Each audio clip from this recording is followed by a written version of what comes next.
Hello, everyone.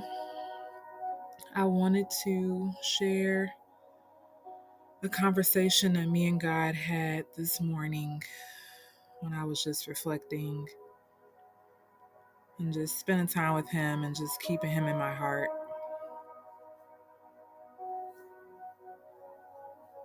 I felt like this was really powerful to share, and God permitted me to share it. So I wanted to do that for you today. So I was really just in a place of feeling very just broken, feeling very drained, and I just sat in silence first. And Jesus began to speak to me, but he asked me a question. He said, "What's perplexing you?" And there is going to be a lot of back and forth. So you'll know who's saying what just based off of the responses. So the first thing he asked to start off the conversation is, "What's perplexing you?" How much time do you have, Lord? I will always make time for you, Dominique. You already know that. I know, Lord, I'm just struggling with a lot lately. As you know, I just feel stuck and unmotivated, and I doubt if I even hear you sometimes. Well, this is due to a mirage of a few things. You haven't been spending consistent individual time with me like you had begun to back when you were in Gary. I've told you and Marco that you are carrying a cross and that you should carry it with peace and continue to endure. So, those of you who don't know, Marco is my husband. He continued, "Even in doing this, you should be spending consistent time with me. I don't hold it against you for not praying the rosary and other intercessory prayers like you think I do. All I want is time with you, but you've allowed discouragement to stir up lack of motivation to seek me on a daily basis. You must understand that you won't be able to function the way you should without setting aside this time with me to speak to you and refresh you each day. Your mind and emotions have become trapped in a prison of unbelief and doubt when you know what I've spoken to you and how I've directed you. I haven't moved. I've simply been waiting on you to act and to realize that Satan intends to keep you where you are so that you never seek me again. Lord, I'm so sorry. I never intended to get to this point, and I agree that things were going well back in Gary, right before we left for Florida, and everything just fell apart. And even though I tried to fight it, I ended up getting discouraged and tried to keep Marco afloat since I saw how much he was suffering. I know I know that it's been hard for the both of you, but understand that everything that's happened to you over the past couple of years up until this point have been meant to grow you deeper spiritually and put you in a place where you can only rely on me for everything you need. You've both been trying to go at this alone, and that's why you've suffered all the more. You know that in order for graces to be given, it requires much suffering. These are sufferings that you are meant to carry. All I ask is that you turn to me. I will give you the strength to return to your intercessory prayers that are still very much needed in this time. But I'm patient with you because you've endured up until this point and have not given up the fight even when you were tempted to. The road will only get harder, and I'm here to strengthen you, and this is a daily necessity. Understand that you can't go a day without setting aside time with me. Inner prayers do help, but time for worship, prayer, and reflection, and for you specifically, prophetic revelations, is crucial in this time. There is much to relay and much to prepare for. Thank you, Lord, for your grace. that I know I'm undeserving of. Don't do that. No one is deserving of my grace, but never wallow in that notion. I want your thoughts to be pure, holy, and uplifting. Whenever your thoughts err on the side of your lack and shortcomings, you are giving Satan access to your thoughts to further infiltrate and draw you away from me. This is a bad habit that both you and your husband have picked up, and I want it to cease. What I give to you is for you, and I've chosen you for specific purposes, not because of what you do right or wrong, but because of my unconditional love for you and plans for you and all of my children. Do not put yourself down any longer. This grieves me so much. Look to my word to repeat the promises and words that I have towards you, and ask me daily, and I will continue to sing songs of love over you all throughout the day and night. Forgive me, Lord. I didn't realize how much that hurt you, but by your strength, I know both myself and Marco will break this habit. That willingness to change moves my heart towards you so much, my love. You didn't understand why I gave you the rhema about being obedient when you didn't feel you were, but you have in so many ways that I will further reveal to you at due time and season. So rhema here means just a word from the Lord.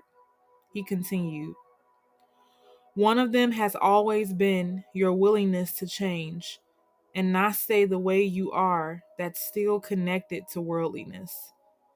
Even if it takes you a while to accomplish, that's one of the hardest things to change in many of my children because of their own pride. There's a huge difference between putting yourself down and reflecting on your errors without allowing them to cause you to think little of yourself. Can you explain this to me more, Lord? I have an idea, but I don't want to assume anything. Of course, when you put yourself down because of your shortcomings, that's what's called false humility, which you have heard of indirectly, but I haven't formally explained to you. False humility is a form of pride because you focus solely on yourself and everything you do wrong without extending any grace to yourself for human error and flaw. And you also begin to internally disconnect yourself from me because you feel that you aren't deserving of a true relationship with me because you've fallen short in so many areas. Wow, this makes a lot of sense, Jesus, and puts so much into perspective about how my thinking has been over the past few years of my life, going all the way back to high school. I've always been so critical of myself. Stay with me, beloved. I know it's real easy to get distracted, and that's when your mind begins to formulate its own interpretations. You're still training and staying connected to me spiritually for longer periods of time than you're used to. So begin to realize when you're slipping away into your own consciousness and come back to me. So here he was just catching me because I began to drift off and reread over what he had given me so far. And he just brought me back and warned me to not do that and to stay with him, to stay in the spirit. Yes, Lord, I'm sorry.